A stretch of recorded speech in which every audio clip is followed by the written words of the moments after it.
It is 8 p.m. A new report revealing a dereliction of duty within Aurora's police department. It's shocking and it's quite frankly appalling. Thousands of criminal investigations delayed due to a massive backlog. This isn't just records, this is victims that we're talking about. Denver 7 Investigates was the first to report on the issue, leaving victims without closure.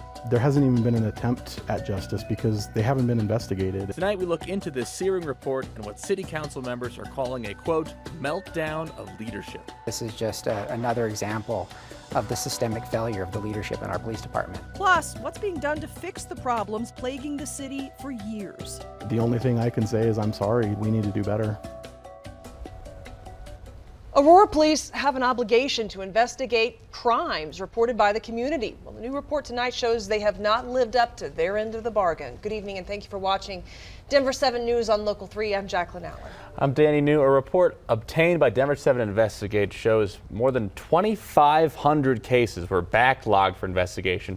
This includes everything from carjackings to child sex abuse and murder. Denver 7's Jennifer Kovaleski was the first to look into this report. She found that while Aurora claims to have now gotten through half of those cases, the report still uncovered thousands never investigated, leaving victims without justice. A 4-page report finding a massive records backlog in Aurora. 2,500 serious crimes never investigated.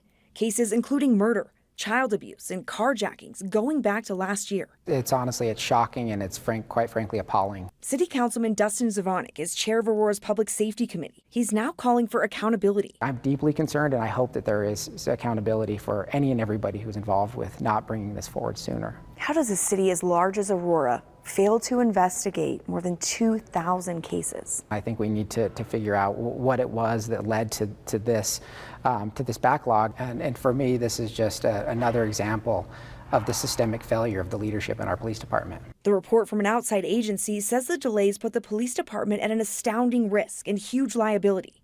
It also says the backlog enabled suspects who might have otherwise been investigated and taken into custody to reoffend. What is your message to victims? The only thing I can say is I'm sorry. The city of Aurora has apparently dropped the ball for quite a long time. Councilman Curtis Gardner says the city and police department must do better. To think that there's a murder that happened in our community that supposedly hasn't even been investigated yet because the record hasn't been put into the system, that's concerning. This all comes amid efforts to oust Aurora Police Chief Vanessa Wilson. Multiple sources continue to say Wilson is on her way out, but is still negotiating her exit through an attorney.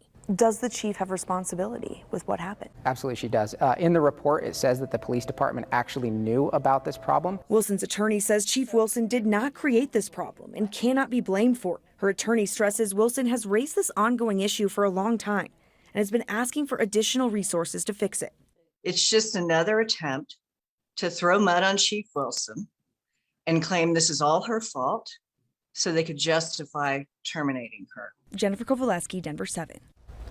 And Jennifer asked Chief Wilson's attorney about those ongoing talks about her future, but her attorney says it's very difficult to have negotiations when you are, quote, trying to wipe the mud off your windshield. She also questioned why this report was released today, although city leaders maintain that this report has nothing to do with the efforts to force the chief out. Meanwhile, the report was dated to last month before those conversations started. And today, Aurora city leaders from both sides of the aisle weighed in, calling the backlog troubling. But as you just heard, the attorney for Chief Vanessa Wilson maintains that this problem is one the chief stepped into and the one that's been going on for years. Today, the chief's attorney said her client's calls for help fell on deaf ears. Chief Wilson, among others, has been asking for those issues to be addressed, specifically staffing, since she came on board. It does not lie at Chief Wilson's feet. And if the city council had been doing their job, they would have been aware of this problem long before they leaked the report that they leaked today. Aurora City Manager Jim Twombly says this report was very alarming to him as well. In a statement, he says in part, quote, the issues that identified are patently unacceptable. While the consultant discusses them in terms of liability, I see them as a danger and risk to our officers and the community. Now, Twombly says they've already made some changes in response to this report. There's now a police lieutenant with prior records management experience overseeing the records office. All remote work has been shifted back to in-person. The records office will close to the public on Wednesdays in order to focus on this backlog. And police officers who are assigned to light duty will also be trained on the transcription process and temporarily fill in for the records office. And we also heard from the 17th and 18th district attorneys in a joint statement. DA Brian Mason and DA John Kellner say, quote, failures in processing police reports of new crimes or processing reports in ongoing investigations must be remedied immediately to both protect the public and the integrity of existing cases.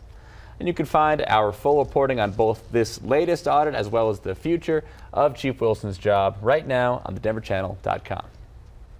We have a Denver 7 weather action day in effect still for these high winds. Look at this. They kicked up a whole lot of dust today near Fort Collins, even forced several ski resorts to either close or shut down early. That includes Loveland Ski Area and Echo Mountain. And the winds broke a lot of our expectations with the strongest gusts topping out at 166 miles an hour in Berthoud Pass. And while those winds are technically dying down tonight, fire danger will remain high across the Front Range through tomorrow. But thankfully, we have Chief Meteorologist Mike Nelson tracking it in our Denver 7 Weather Lab. Mike, what is the latest? Well, two things. One, Berthoud, properly spelled, and the number was 116, which is a little better than 166. So. Okay. Thank you for telling me that. I feel 6 miles an hour better now. I feel a lot better, too. Yeah. Just for that, let me show you some of the other numbers that we had. Up at Breck, peak 803, 98 at Tabernash, and Loveland Pass had 80 miles per hour. They're still blowing hard up there. Not quite as bad, but still gusting to 45 out at DIA at the top of the hour. The areas that are in the yellow still have high wind warnings, and there's still high fire danger. You can see in the areas that are in pink and to the blue. That's all winter weather advisories. We will continue to have some of this activity out on the eastern plains. That is a slew of advisories going on for tomorrow, as winds will still remain relatively strong, but not as strong. The winds will diminish down by about half for tomorrow. Still some snow in the mountains, kind of a windy, cool Wednesday, but oh, you're going to love the forecast by the time we get to Friday and Saturday. All right, we'll just have to hold strong until then. Well, every person in America has a constitutional right to an attorney and to have private conversations with them.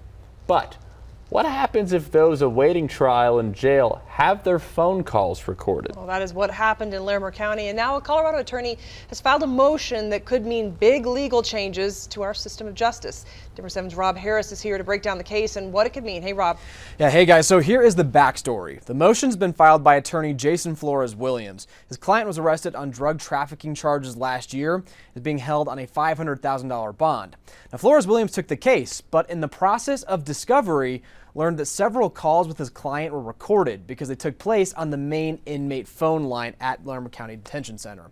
So he's now fighting to make sure that not only those calls will not be used against his client in court, but also to end all recordings of attorney calls in jail, regardless of the line. It doesn't matter what they tell their attorney, okay? That is 110% privileged and protected. And that's recognized throughout Supreme Court law since the beginning of time in this country. Now, the Larimer County District Attorney says this is Flores Williams' fault. The jail has a separate non-recorded line for attorney calls, and quote, as soon as law enforcement learned of Mr. Flores Williams' carelessness, they worked to mitigate his mistakes. This is going to be a trial they're going to be watching for in June. Guys. Coming up on Denver 7 News at 8, President Biden hits pause on student loan repayments. The Coloradans are still feeling the pressure. Loans are putting myself and my family in a complete deficit. By the end of college, I would be almost $120,000. And election deniers clash at the state capitol. Thank you, everybody.